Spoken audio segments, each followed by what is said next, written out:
We're here again today because Mark Carney refuses to disclose his assets and his conflicts of interest. He doesn't understand why the media and why the opposition keep asking questions. Now, every time he's asked about his connections to Brookfield Asset Management or his conflicts, he becomes defensive, he deflects, and then he attacks. Remember what he told all of you and all Canadians after the Liberals' English language leaders debate in Montreal. He said, quote, "I do not have a connection with Brookfield Asset Management," end quote. Now, I'm sure each and every one of you saw his exchange with reporters in London yesterday. Now, did that sound to you like someone who didn't have any connections to Brookfield? And recall what his office said last week, quote, "Despite repeated attempts, Carney's transition team have declined to clarify if the new Prime Minister still possesses any financial interests in Brookfield," end quote.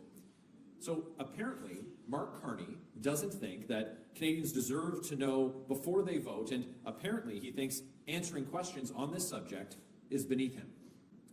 When he was asked about moving his Brookfield headquarters to America from Canada, he lied.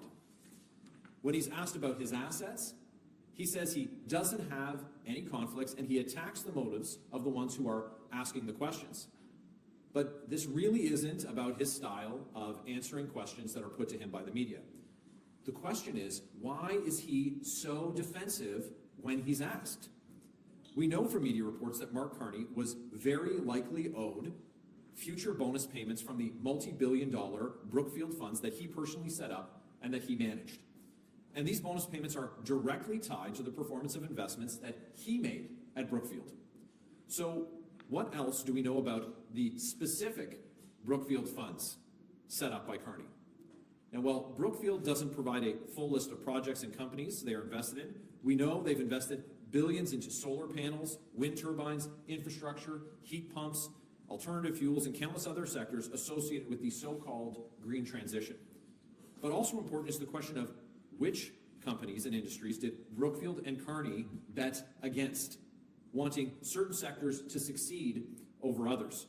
And perhaps most importantly, which countries did Brookfield and Carney bet on, and which did they bet against? Brookfield is not the most transparent company, but they are slightly more transparent than Carney is personally. And through their public filings, we have some hints. Mark Carney was appointed chair in the latter half of 2020 using the most recently available data. For 2021-2023, we can see that Brookfield's reported assets in the United States increased by 23%, and in Canada, declined by 4%. That's right, just as Carney moved his headquarters to America while he was chair, Brookfield was investing more in the United States, and they were pulling back in Canada for years. Perhaps this is one of the reasons that Carney is so hostile when he's asked questions. We also know that Mark Carney handed over what he called a, quote, "full and robust conflict of interest management plan," end quote, to the ethics commissioner last week. And yesterday, he bluntly denied having any conflicts of interest. So how can somebody claim to have no conflicts when just last week he told the commissioner he has so many conflicts that he needs a full and robust plan to manage them all? Why won't Carney share his supposed conflict of interest plan with Canadians so that they can see for themselves? Brookfield investments touch on huge areas of public policy: energy policy, environmental policy, industrial policy, taxation policy, and infrastructure policy. Now, I could go on and on. Now, is Carney planning on recusing himself from government discussions and decisions in those areas? Now, some of you might recall Nigel Wright was hired as Stephen Harper's chief of staff 15 years ago. Because of Mr. Wright's prior private sector work, he had to recuse himself, leaving the room entirely when certain files came up. Will Mark Carney be doing the same? Why won't he answer? Now, Mr. Wright was a staffer carrying out the direction of elected officials. Carney, as Prime Minister, well, he's the chief decider. This so-called blind trust of his, it doesn't protect him. Why? Because these aren't stocks or ETFs like normal Canadians have that a trustee can buy and sell freely. No, he raised the money from international billionaires and made the investments. He knows exactly what is in there. And those Brookfield funds are locked in with long-term contracts. The only people blind to Carney's assets and conflicts are Canadians because he refuses to tell them the truth. Mark Carney is twisting himself into a pretzel, trying to hide his assets and conflicts from Canadians, avoiding answering questions. Now, I'm not sure exactly how much attention Mark Carney has been paying to Canadian politics over the last decade, but conflict of interest, it's a serious thing. The Carney-Trudeau Liberals have been repeated violators of conflict of interest laws. Justin Trudeau, twice himself. If Mark Carney's going to go to Canadian voters and ask for a fourth Liberal term, he needs to be transparent. And he could do that today.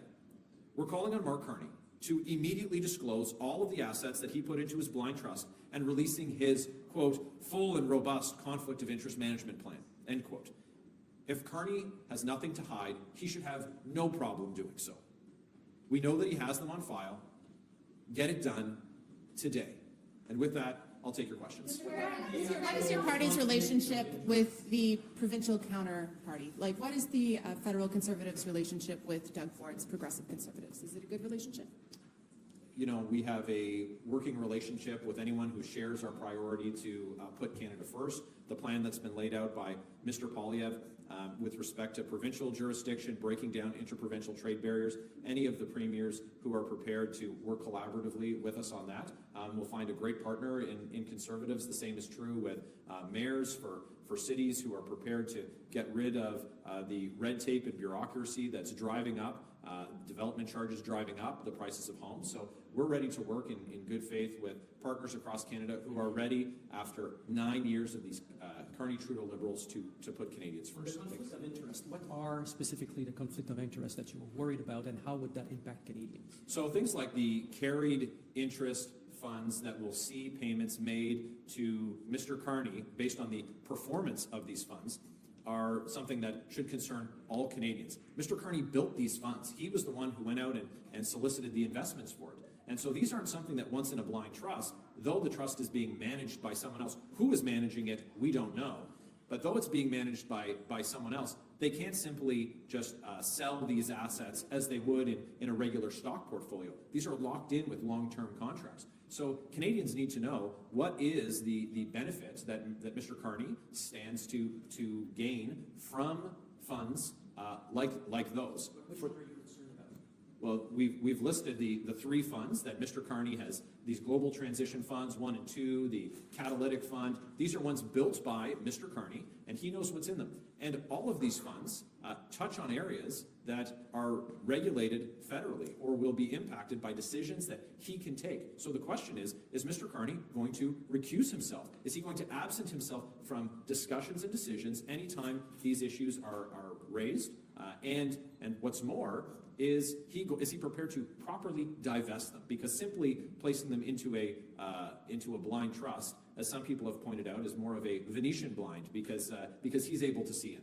There's a process underway with the Conflict of Interest and Ethics Commissioner's Office, and it's their responsibility at this point, as I understand it, to take the information that Mr. Carney has given them and then to provide him with advice. Does he need to recuse himself? What does he need to disclose to Canadians? What does he need to divest? Do you have faith in that office and its ability to do its job? So the problem that we have right now is that while that advice is being developed, is we have Mr. Carney who's taking international meetings, setting national policy, and making decisions, signing orders as with his black Sharpie, as we saw the other day. And what is the impact on his personal wealth, his personal investments as a result of that? Are we simply to be satisfied as Canadians that someone can be the Prime Minister of this country and be the only public official, the only public office holder in Canada who doesn't have that public disclosure? Not only is Mr. Carney the Prime Minister, he is currently the least transparent public office holder in Canada. Simply saying that, well, there's a 60-day timeline. He had the opportunity at the outset of the process when he was seeking to become the leader of the Liberal Party, where he could have disclosed this information to Canadians. Why is it that he must wait for the maximum amount of time that's statutorily allowed to him? Why won't he simply be transparent with Canadians and provide them with the confidence that their Prime Minister is acting in the best interest of Canada and not his own best interest? And what's the evidence that Mr. Carney will put his own profits ahead of Canadians? Well, just take a look at his decision. When he had the opportunity to send a message as the chair of Brookfield Asset Management to keep its headquarters in Canada, to keep it proudly Canadian. And what did he do? As he noted in his letter to shareholders, in the interest of higher profits for himself, for his board, and for their shareholders, he moved it to Donald Trump's hometown in New York City, and he sent that letter urging all of the shareholders to ratify the unanimous decision of his board, of which he was chair, in order to ensure their profits. When did that letter get sent? Within a week of Donald Trump saying that he was going to attack Canada with unjust and unjustified tariffs. Were you surprised to see his snippiness yesterday? You know, the way in which Mr. Carney answers the questions, as objectionable as it might be, isn't the paramount issue. It's the fact that he's refusing. He's distracting from the real problem here, and that's the lack of transparency. The lack of transparency from someone who, when pressed by media, one of his few times that he's taken questions from the media since he entered elected politics or running for public office, and he lied. He lied about his role at Brookfield. And so not only can we not simply take him at his word, we now need to question what his motives are. And you know, and if you look at what he said on Friday here in this building, when he said that they were going to eliminate the carbon tax, and then yesterday he says that's what he says here in Canada, and then yesterday he's in Europe and he says we need to have a carbon tax in place in order to trade with other countries, which is simply not simply not true. Okay, officially speaking, he has 60 days to disclose the information to the ethics commissioner, which he's done. So I'm wondering, like, speaking rules-wise, is it the rules that you want to change since he's officially abided by them? Yeah, so we've said that the rules absolutely need to change. We couldn't have imagined a scenario when Conservatives put in place this conflict of interest regime following what was then the most corrupt government that Canada had seen with the Chrétien-Martin Liberals. Well, we've now emerged from 9 years of the Carney-Trudeau Liberals, and we see a series of ethical law-breaking and scandals that have really tested and challenged the laws as they exist. So yes, the laws need to be updated. So Well, of course, that this is something that reporting timeline would need to change. It would be required for leaders who are running, people who are running for the leadership of these parties. But it begs the question, why do we have to appeal to the lowest common denominator? Why is it that Mark Carney isn't simply willing to just be transparent with Canadians? He knows today what those conflicts are. He knows what is in that robust plan. Why not simply take the information that is going to be disclosed, like it is for all public office holders? You can take a look at any public office holder, and then you can take a couple of things. First of all, I can tell you before I file my disclosure, based on reading the rules, exactly what's going to appear in the public registry. So it's black and white. It's not a discretionary matter. There's things that will be publicly disclosed and things that won't be. There's also things that are conflicts of interest that will present, and whether or not you need to recuse yourself from those decisions might be a precision that you need to discuss with the ethics commissioner. But look, this is the Prime Minister of Canada. How is it that he's expected to lead discussions, to take decisions, to chair the cabinet in this country, and he's got to leave the room when anything on taxation, anything on transportation, anything on energy, on green technology is discussed in the room? Because that's what's invested in these funds that he's going to be effectively taking a commission on, getting payments on, based on the performance of those funds. So why doesn't he simply just tell Canadians what he stands to gain from those funds? It's basic transparency. So every other public official can tell you what appears in their disclosure. You can look online, but we also know through a very basic reading of the rules what is going to be publicly disclosed. Disclose that, but also what his plan is. So why is it that we have to wait the 60 days to read it? Because what's going to happen in that time? There's going to be an election, and in the meantime, Mr. Carney continues to take decisions. He continues to set policy for this country, and even projecting into the future after the election. It's basic transparency. It's incumbent on a prime minister, and he should do that, especially when he's leading a party that includes a cabinet who have members who have been found guilty of breaking the very law that he claims to hold so important that he's going to appeal only and meet only the minimum standard. Canadians expect more than the minimum standard from a prime minister. Mr. Carney should do better. I still don't understand what you think he's going to do if he has those conflicts of interest, for example. Yesterday, You're Mr. not- Poilievre said that he would use technology to replace it. What details are on that? What kind of technology? How much is that going to cost compared to the effect of industrial carbon tax? Plus, it's not a policy, so what details do you have on this? Yeah, I think that Mr.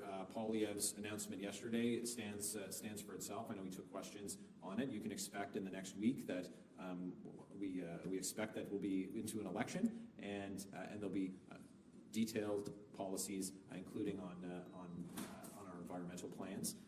We've talked in the past about making sure that we invest in nuclear technology. We've talked in the past about making sure that when it comes to actual emissions, that we're displacing global greenhouse gas emissions, punching above our weight as Canada has been able to do in so many other areas, but by exporting our clean and ethical natural gas, our clean and ethical oil to other markets than the United States, in addition to that trading relationship. Look, we've had the opportunity in the past, had we as a country built the capacity, the ability to export natural gas on our west coast and on our east coast, we could have displaced dirty oil, unethical natural resource products from other countries. You look at the deal that the U.S. just struck with Japan.